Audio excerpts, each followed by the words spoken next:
He advised me, when abroad, to be as much as I could with the professors in the universities and with the clergy. For from their conversation I might expect the best accounts of everything in whatever country I should be, with the additional advantage of keeping my learning alive. It will be observed that when giving me advice as to my travels, Dr. Johnson did not dwell upon cities and palaces and pictures and shows and Arcadian scenes. He was of Lord Essex's opinion, who advised his kinsman Roger Earl of Rutland rather to go 100 miles to speak with one wise man than 5 miles to see a fair town.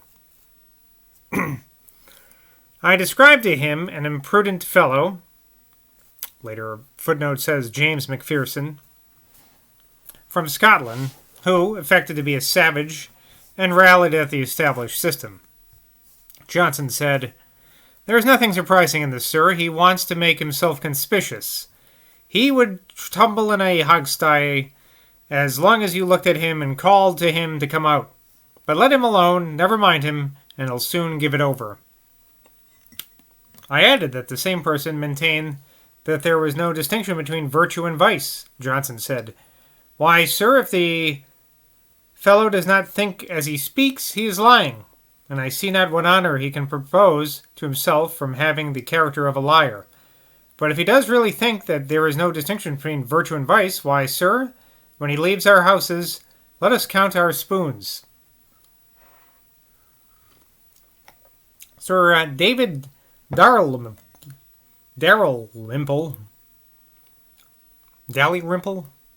now one of the judges of Scotland by the title of Lord Hailes, had contributed much to increase my high opinion of Johnson, on account of his writings, long before I attained to a personal acquaintance with him. I, in return, had informed Johnson of Sir David's eminent character for learning and religion. And Johnson was so much pleased that at one of our evening meetings he gave him for his toast. I, this time, kept up a very frequent correspondence with Sir David, and I read to Dr. Johnson tonight the following passage from the letter which I had last received from him. Quote, "It gives me pleasure to think that you have obtained the friendship of Mr. Samuel Johnson. He is one of the best moral writers which England has produced.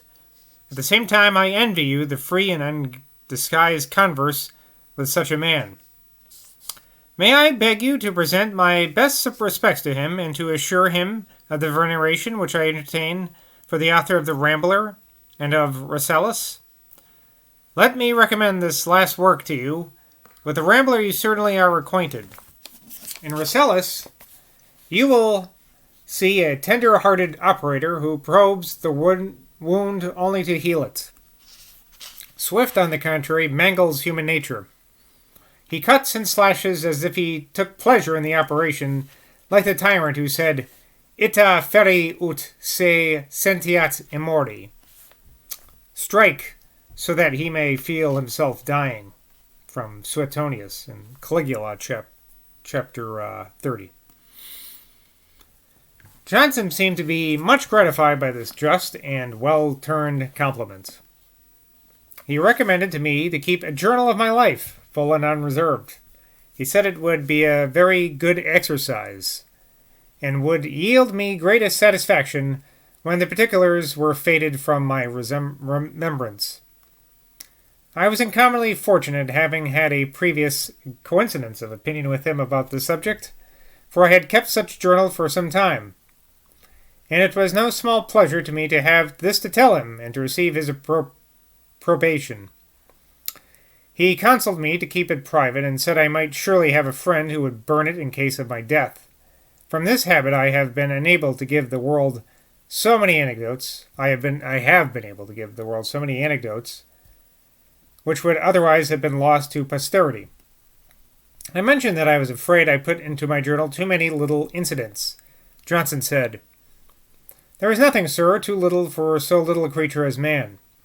It is by studying little things that we obtain the great art of having as little misery and as much happiness as possible."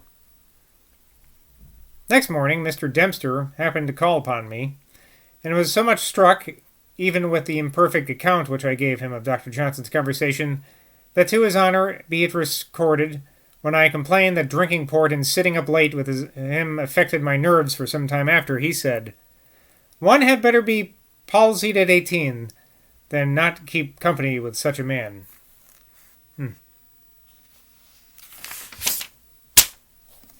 On Tuesday, July 18th, footnote here, Tuesday was actually the 19th. Boswell got that wrong. I found tall Sir Thomas Robinson sitting with Johnson. Sir Thomas said that the King of Prussia valued himself upon three things: upon being a hero, a musician, and an author. Johnson said, "Pretty well, sir, for one man. As to his being an author, I have not looked at his poetry, but his prose is good stuff. He writes just as you might suppose Voltaire's footboy do, who have been his amanuensis. He has such parts as the valet might have, and about as much of the colouring of the style as might be got by transcribing his works. When I was at Ferney, I repeated this to Voltaire." Boswell knew Voltaire. "In order to reconcile him somewhat to Johnson, whom he, in affecting the English mode of expression, had previously characterized as a, quote, superstitious dog. But after hearing such a criticism of Frederick the Great, with whom he was then on bad terms, he exclaimed, 'An honest fellow.' But I think the criticism much too severe, for the memoirs of the House of Brandenburg are written as well as many works of that kind. His poetry, for the style of which he himself makes a frank apology, jargonat un François Barbarie, though fraught with pernicious ravings of infidelity, has, in many places, great animation and in some epithelic tenderness." Upon this contemptuous animadversion of the King of Prussia, I observed to Johnson, "It would seem then, sir, that much less parts are necessary to make a king than to make an author. For the King of Prussia is confessedly the greatest king now in Europe, yet you think he makes a very poor figure as an author." Mr. Levitt this day showed me Dr. Johnson's library, which was contained in 2 garrets over his chambers, where Lintot, son of the celebrated bookseller of that name, had formerly his warehouse. I found a number of good books, but very dusty and in great confusion. The floor was strewed with manuscript leaves in Johnson's own handwriting, which I beheld with a degree of veneration, supposing they perhaps might contain portions of the Rambler or of Rasselas. I observed an apparent apparatus for chemical experiments, of which Johnson was all his life very fond. The place seemed to be very favourable for retirement and meditation. Johnson told me that he went up thither without mentioning it to his servant when he wanted to study secure from interruption, for he would not allow his servant to say he was not at home when he really was. "A servant's strict regard for truth," said he, "must be weakened by such a practice. A philosopher may know that it is merely a form of denial, but few servants are such nice distinguishers. If I accustom a servant to tell a lie for me, have I not reason to apprehend that he will tell many lies for himself? I am, however, satisfied that every servant, of any degree of intelligence, understands saying his master is not at home, not at all of the affirmation of a fact, but as customary words, intimating that his master wishes not to be seen, so that there can be no bad effect from it." Mr. Temple, now vicar of St. Gluvius, Cornwall, who had been my intimate friend for many years, had at this time chambers in Farrar's building at the bottom of Inner Temple Lane, which he kindly lent me upon my quitting my lodgings, he being to return to Trinity Hall, Cambridge. I found them particularly convenient for me, as they were so near Dr. Johnson's. On Wednesday, July 20th, Dr. Johnson, Dr. Dempster, and my uncle, Dr. Boswell, who happened to be now in London, supped with me at the chambers. Johnson said, "Pity is not natural to man. Children are always cruel. Savages are always cruel. Pity is acquired and improved by the cultivation of reason. We may have uneasy sensations for seeing a creature in distress without pity, for we have not pity unless we wish to relieve them. When I am on my way to dine with a friend, and finding it late, have bid the coachman make haste, if I happen to attend when he whips his horses, I may feel unpleasantly that the animals are put in pain, but I do not wish him to desist. No, sir, I wish him to drive on.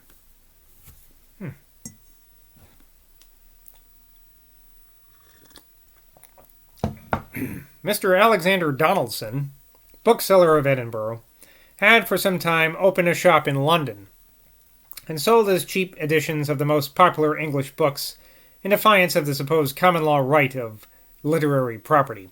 So this guy is a copyright breaker.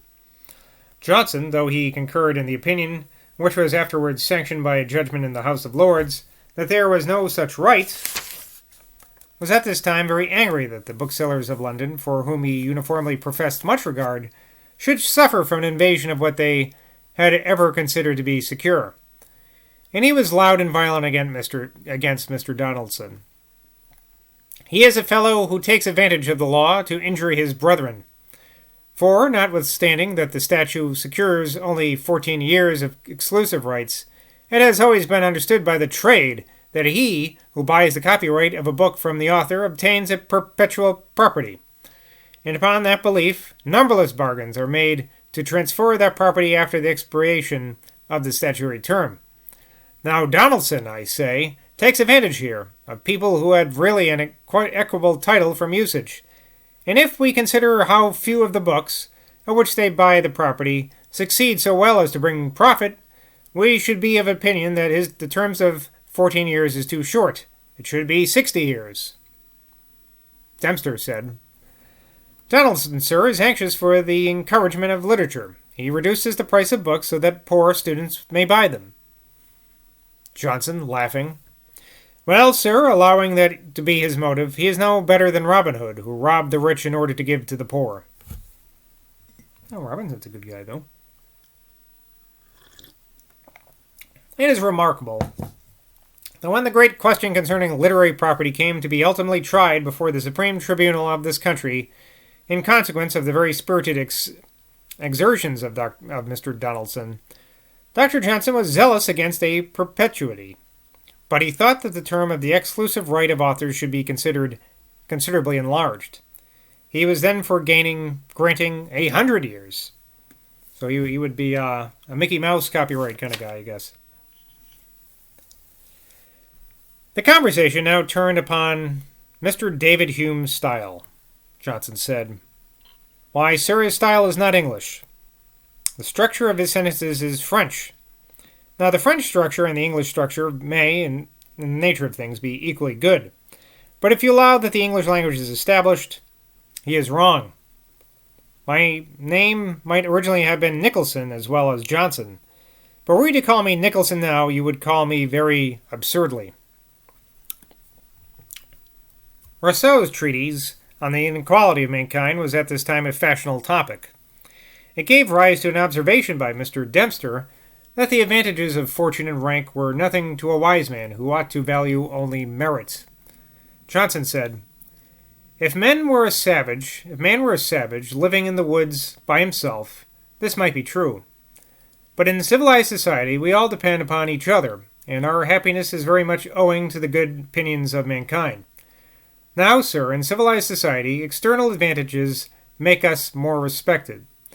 A man with a good coat upon his back meets with a better reception than he who has a bad one.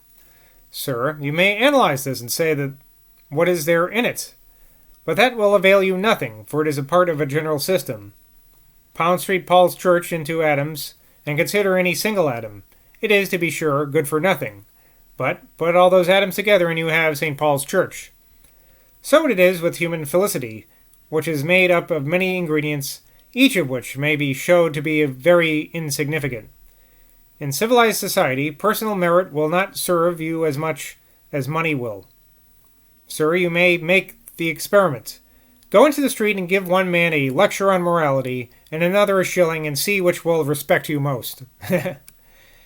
If you wish only to support nature, Sir William Petty fixes your allowance at £3 a year. But as times are being altered, let us call it £6. This sum will fill your belly, shelter you from the weather, and even get you a strong lasting coat, supposing it be made of good bull's hide. Now, sir, all beyond this is artificial, and desired in order to obtain a greater degree of respect from our fellow creatures. And, sir, if £600 a year procure a man more consequence and, of course, more happiness than £6 a year, the same proportion will hold up to 6,000, and so on far as opulence can be carried. Perhaps he who has a large fortune may not be so happy as he who has a small one, but that must proceed from other causes than from his having the large fortune. For, certis paribus, he who is rich in a civilized society must be happier than he who is poor, as riches, if properly used, and if it is a man's own fault if they are not, must be productive of the highest advantages. Money, to be sure, of itself is of no use, for it is only used in to part with. Rousseau and all those who deal in paradoxes are led away by a childish desire of novelty. When I was a boy, I used to always choose the wrong side of a debate because most ingenious things, that is to say, most new things, could be said upon it. Sir, there is nothing for which you may not muster up more plausible arguments than those which are urged against wealth and other external advantages. Why now, there is stealing. Why should it be thought a crime, when we consider by what unjust methods property has been often acquired, and that what was unjustly got and must be unjust to keep? Where is the harm in one man's taking the property of another from him? Besides, sir, when we consider the bad use that many people make of their property, and how much better use the thief may make of it, it may be defended as a very allowable practice. Yet, sir, the experience of mankind has discovered stealing to be so very bad a thing that they make no scruple to hang a man for it. When I was running about this town a very poor fellow, I was a great arguer for the advantages of poverty, but I was at the same time very sorry to be poor. Sir, all the arguments which are brought to represent poverty are as no evil, show it to be evidently a great evil. You never find people laboring to convince you that you may live very happily upon a plentiful fortune. So you hear people talking how miserable a king must be, and yet they all wish to be in his place. Oh, that's a good little monologue. It was suggested that kings must be unhappy because they are deprived of the greatest of all satisfactions, easy and unreserved society. Johnson said, "That is all ill-founded notion. Being a king does not exclude a man from such society. Great kings have always been social. The King of Prussia, the only great king at present, is very social. Charles II, the last king of England, who was a man of parts, was social. And our Henrys and Edwards were all social." Mr. Dempster, having endeavored to maintain that intrinsic merit ought to make the only distinction among mankind, Johnson said, "Why, sir, mankind may have found that this cannot be. How shall we determine the proportion of intrinsic merit? Were that to be the only distinction among mankind, we should soon quarrel about the degree of it. Were all distinctions abolished, the strongest would not long acquiesce, but would endeavor to obtain superiority by their bodily strength. But, sir, as subordination is very necessary for society, and contentions for superiority very dangerous, mankind, that is to say, all civilized nations, have settled it upon a plain, invariable principle. A man is born to hereditary rank. Of his being appointed to certain offices gives him a certain rank. Subordination tends greatly to human happiness. Were we all upon an equality, we should have no other enjoyment than mere animal pleasure. Well, I guess we'll continue this debate tomorrow. So I guess Johnson's very anti-communism. Real monarchist, that guy. Anyway, bye from Boswell.